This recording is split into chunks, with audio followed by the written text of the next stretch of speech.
in the main region offices, and that has been the nature of our practice for our entire existence as a firm. I have, in particular, I have experience working on the other side. In earlier years, I was at a different law firm, and I represented a variety of different companies, including towns, cities, and other local agencies like sewer authorities and agencies like that. And then that work involved in many things for them.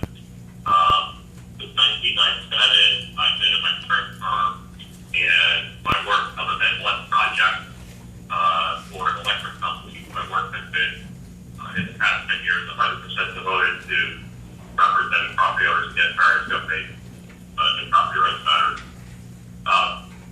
In addition to my work at my firm, I'm a member of two organizations that are property rights organizations.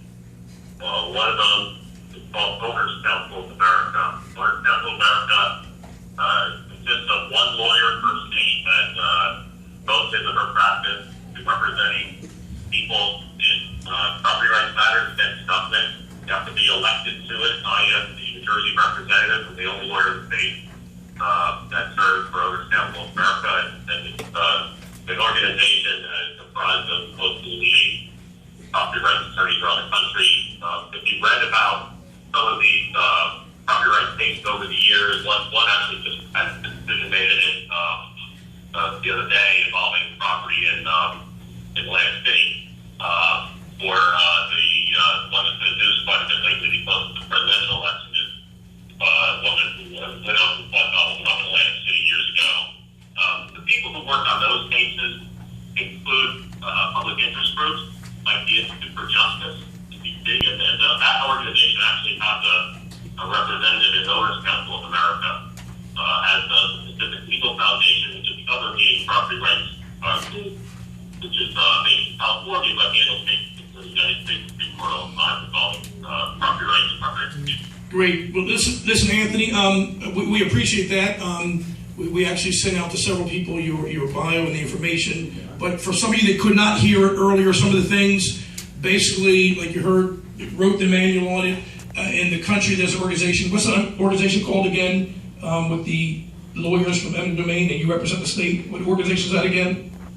The Owners Council of America. Owners Council of America. So he's the only attorney in the state of New Jersey. He represents the whole state for that. So obviously he's got the credentials. I mean, bottom line is this. You let a guy like that stand up before City Council will be shaking in their boots. Okay? And that's what we want. We want them shaking. So anyway, we're going to get some questions here, Anthony, for you, because I know you're limited on time, and let us know when you're going to pull over. And yeah, I'm just pulling over now, and I have about 15, 20 minutes before I have to get back on the road, so I'll be able to talk more easily now. Okay. You can hear though, right? I can, yeah. Okay, I'm going to have Namibia read the question. Okay, the first question is, since the majority of the city is saturated with retirees and also rental properties, what gives the seniors and renters protection if landlords agree with the redevelopment plan and agree with the surrendering of their property? What legal process does the renter have if the owner agrees to the plan? And she's going to go through the questions because some of them might be the same ones, but we'll get different ones. Could you hear that, Anthony? I only got about half of it, or I can hear you quite clearly if you're able to repeat it for me. Well, basically what the try to get into, baby. Okay. Basically, the question is for renters and seniors. If the landlords agree with the redevelopment plan and agree with surrendering their property, what legal process does the renter have if the owner agrees to the plan?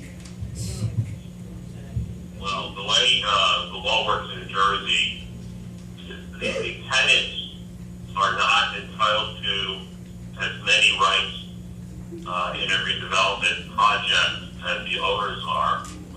In fact, the tenants are not even required to get notice of the proceedings. They often do, but the towns and the cities are not required to notify the tenants, only required to notify the owners. As a practical matter, tenants show up at redevelopment hearings like the one that is ongoing before the planning board Camden.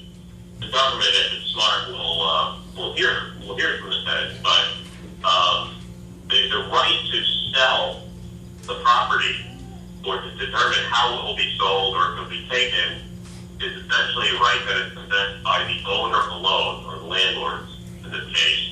And they can either agree to sell it voluntarily, or they can have the property taken by eminent domain and seek their payment through the eminent domain process.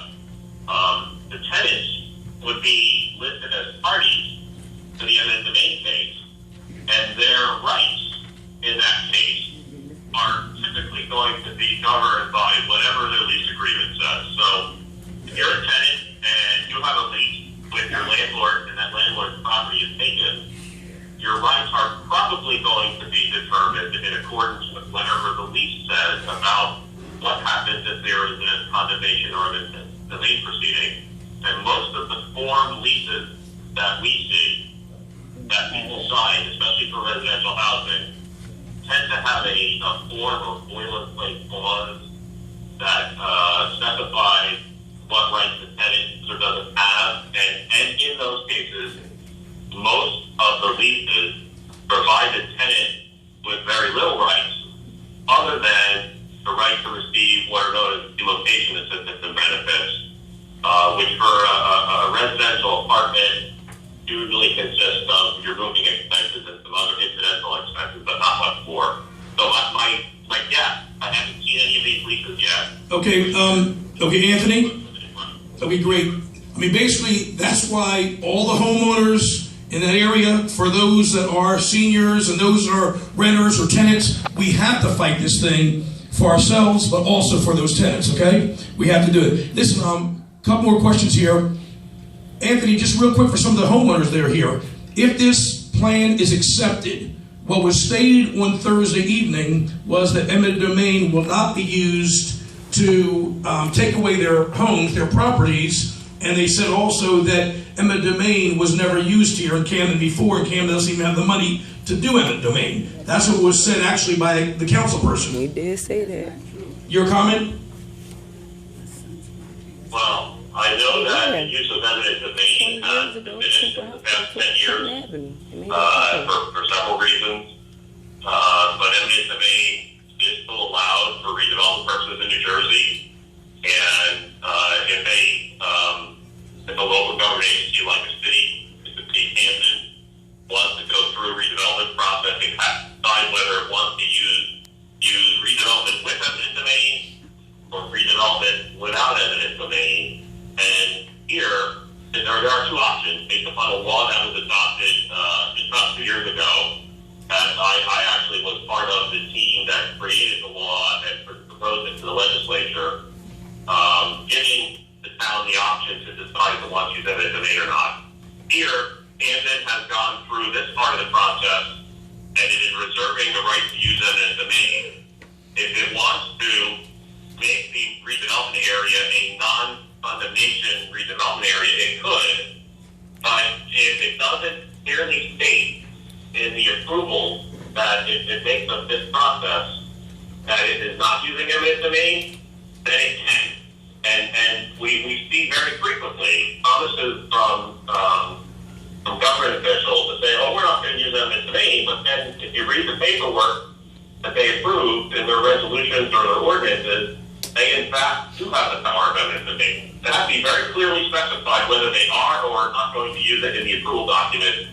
So far here, they have set that up as eminent domain project, not a non-eminent domain project. Mm-hmm. All right, so just so I can be real clear, one second, Anthony, so we can be real clear, what Brother Roy read on Thursday, what Sister Namibia made reference to, what Olga made reference to this morning, that law from 2013, he's one of the architects and contributors and the one that presented that to legislation. By the way, that law passed in Assembly and Senate Only one person rejected it in the Assembly. Only one person said no in Senate. It passed with everybody saying yes, yes, yes. And the governor signed off on it within a week. Okay, and that's the legislation that he presented to Senate and Assembly. Which, by the way, if you heard what I heard on Thursday, they said no. Somebody asked a great question. Can you do redevelopment without eminent domain? Remember what they said? Yeah. You can't do it. Right. It has to have eminent domain. It has to be That was an absolute lie. Yes, it was. Now, they might say they were misinformed, they didn't know, but this is why you have attorneys that can give us the truth. How many know the truth will set us free? Amen. Okay? So, we have another question here. We have a question. A person says, my house still owes a lot of money to the bank. Will the bank go over me and sell my home to the city? Were you able to hear that? Yeah, I don't know what your bank will or won't do, but just like your lease, if you have a tenant or you are a tenant, has an eminent domain clause in it. If you have a mortgage, the bank will have a provision in that mortgage agreement that talks about eminent domain, and almost all the time, the bank will reserve the right to participate in the eminent domain proceeding. So let me just give you an example of how it works. Let's say you own a piece of property and it's worth $200,000, and you have a mortgage on it, and the mortgage is $125,000. If the government comes in and offers you $200,000 for your property and uses that to maintain it, the bank and you, the owner, would both be defendants in the eminent domain case, and the bank would have the right to have the mortgage paid off, so they get the $125. You then get $75. And it would just be like a sale voluntarily to somebody, where you would use the proceeds of that sale to pay off the bank. So the problem occurs very often these days, because the real estate market has been unstable. The problem occurs when you have a situation where there's so much money owed on mortgage and so little money offered for the property that the situation is what we call underwater. So in my example, you have a $125,000 outstanding loan, but the government only offers you $100,000. But what happens? The bank is going to want that $100,000, and then they're going to come after you for what is known as efficiency, which would be that extra $25,000. This has got to change. So these problems are caused quite often in cases, and it does. If you do have a loan outstanding on your property, it can really complicate things, and the bank does have a right to participate in the eminent domain proceeding, and their mortgage agreement with you will specify the extent of your rights and their rights, and you have to look at that to determine what they are. So, Anthony, I know you know the Camden area. You're in an area, and if they have a beautiful home, they fix it up. I've talked to several homeowners here. They've invested money. They've taken out second mortgages. They've saved up money. They've taken from 401ks. They've done, refurbished their house. To them, that house is, 100, 150,000, but maybe the area is blighted, and when they do comparatives in the area, they might come in and offer a lowball them. That's what they're hearing. That's what they're scared of. Is that possible? Is that part of eminent domain? I would not be in business. My firm would not be in business if the government always offered fair prices to people for their property when they're going to take it. It's more often than not, the government will hire an appraiser who will give a low offer and try to acquire the property for a price that reflects lower than the market value. Under the law, the Constitution requires that you be made whole if property is taken by eminent domain.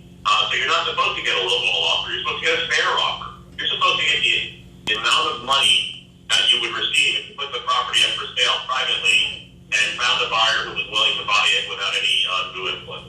Anyway, so whatever it's worth, that's the amount of money you're supposed to get.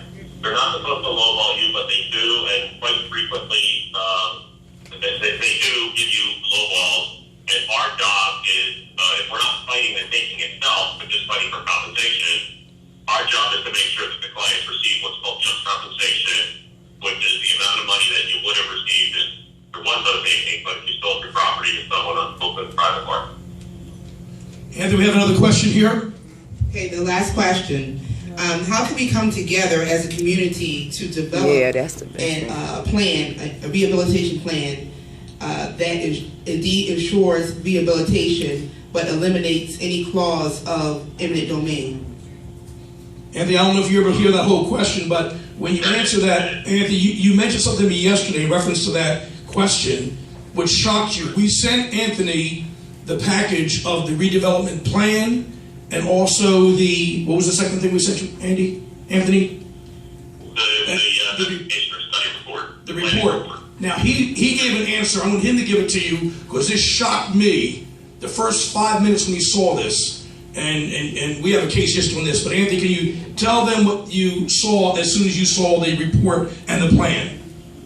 Yeah, and then I also have another way to answer this question too, so I'll do both things. The first thing I wanted to say is that for a redevelopment project to go forward in New Jersey, there is a specific process that is supposed to be filed according to our redevelopment statutes. The process works like this. First, the governing body of the entity, which appear to be the city council. City council has to decide that it wants to look into whether a specific area qualifies as an area in need redevelopment under New Jersey law.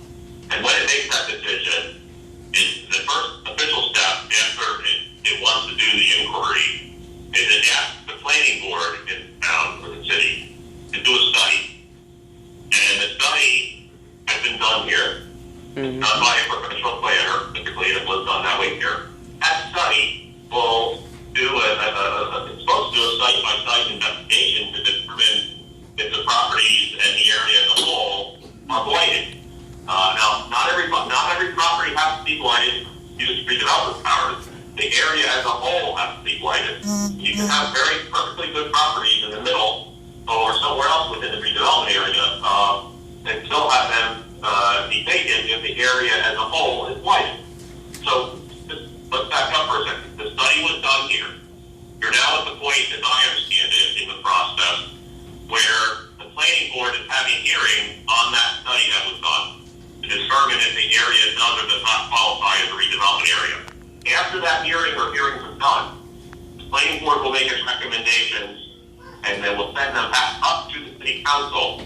And the city council only, not the planning board, the council is the only entity that would have the power to determine if the area qualifies as an area in need of redevelopment under New Jersey law. That has not happened yet. Okay? The city council determination has not happened yet. However, this is what Mr. Collins was just talking about. One of the unusual things about your process is that the initial study that was done, that I got a copy of yesterday, was dated July 6th of this year. It was accompanied by another document called the redevelopment plan.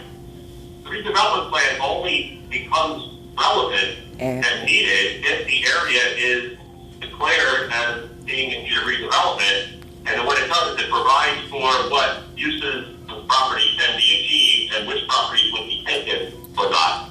And the redevelopment plan is usually not even prepared until after the governing body, the city council, declares that the area is in need of redevelopment. And here it was already done.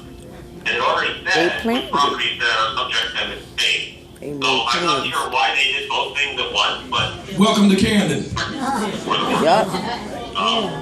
me just say one other thing, and hopefully I'll then have answered the question. Your question asked, what can you do? And there are really three options as far as how the process works in New Jersey that you need to understand the difference between. The first option is what's happening now. The city's going through a redevelopment study process, and they have told you and shown that they want to have a redevelopment area where eminent domain is available. The power of eminent domain will be used. That's option one. Option two is they can, the city council can determine that it wants to do a redevelopment project, but it wants to use the other part of the new law that was signed into the law by Governor Christie in September 2013, and they want to have what's called a non-condemnation redevelopment area. They could decide to do that. They haven't yet, but that is certainly an option with both and try to get the government to pursue, because it would allow them to go through the redevelopment process and have all the different kinds of incentives that are available in the redevelopment plan and how different kinds of development that could be permitted, but it was not authorized as a domain. That's option 2. Option 3, the city could decide that it does not want to go forward with a redevelopment project itself, but could instead determine that it wants to declare the area in need of rehabilitation, not redevelopment. That's a different statute. Rehabilitation allows some limited type of incentives to the people in the area, and quickly, so the incentives are not as great as an area in need of redevelopment. So an area of rehabilitation has some incentives, but not as many as an area in need of redevelopment. But importantly, an area in need of rehabilitation does not permit the use of eminent domain. So that would be the third option. I hope I've answered that question now. Yeah, so what I'm hearing is there are 3 options, and they chose the only option that will hurt the residents. But help They've them. chosen the option that has the most significant consequences for the existing residents and property owners, because their property can be seized by eminent domain under that option, whereas with the other 2, it can't. Well, Anthony, listen, thank you very much. Did you guys enjoy Anthony and the information Yes, he we was giving did. today? And he'll be coming down at a meeting so that he can actually speak to everybody one-on-one and meet with everybody. Because if we're going down this route, which we have a group that already committed to walk down that road, again, we need an attorney that's going to stand before council and they'll stand before the planning board that has the pedigree, the DNA behind them, that when they speak, they're going to shake in their boots. I guarantee you, in an hour from now, they'll already know the firm that's representing this group. Amen. Matter of fact, we probably already have some spies here right I now. figured They that. probably already got the information. I thought But that's that all too. right, because guess what? When you got Michael George, you go down Yes, anyway. yes. Okay, Namibia. Let's give her a great big hand clap again for organizing this and putting this together. Thank you, Namibia. Thank you. What we're going to do is we're going to close out this meeting, and you have my contact information. Write down your questions. We'll address your questions. If it was not addressed, we'll have a meeting with the lawyer. We'll contact you. We give you about 30 days. We'll give about 30 days to do that. All right. Thank you, everyone, for coming in. We'll address your question afterwards. Okay, but this is right for the community. All right, you had an opportunity Thursday night. We heard you. We thank you.